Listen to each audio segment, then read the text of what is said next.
The Indus Waters Treaty was one that was offered by India to Pakistan in early 1960s in a spirit of goodwill and harmony. In fact, those words occur in the preamble of the treaty.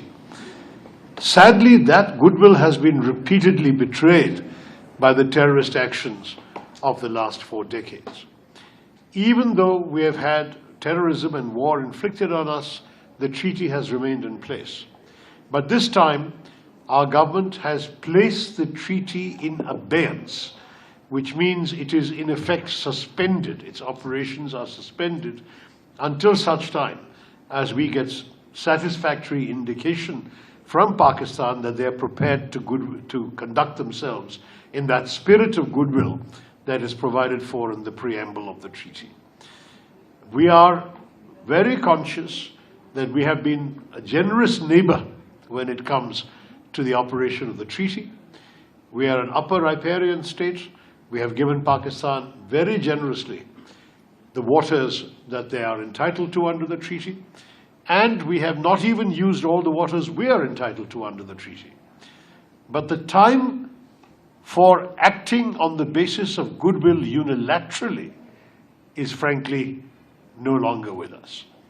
We feel that goodwill is a two-way street, and Pakistan must also show that it is capable of acting in good faith before we have an opportunity to resume the full operations of the treaty. Let me add one more thing.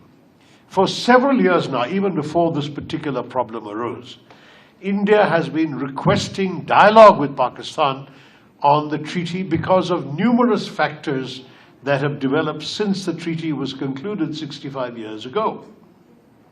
One very important factor is climate change. Global warming has meant that the glaciers in the Himalayas are melting. There will soon be an increase in water flow, but it will then be followed with a reduction in water flow as the glaciers change. We need to talk about this and take measures and steps for it. Secondly, there has been significant demographic change.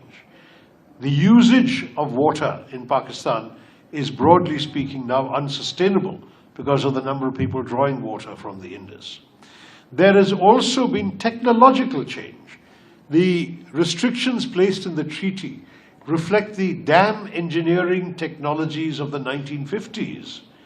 Today, there are new sophisticated technologies available, which would make it possible for us to have modifications which do not harm anybody's interests, but which would enable both sides to have more water used. All of these things, India has been requesting dialogue with Pakistan under the provisions of the treaty, but Pakistan has refused to cooperate and talk to us. So we would suggest that Pakistan first take active steps to dismantle the infrastructure of terrorism and show the goodwill we're looking for. And second, that they also engage with us seriously at the level of experts on all these issues. These are issues which certainly cannot be ignored with the passage of time.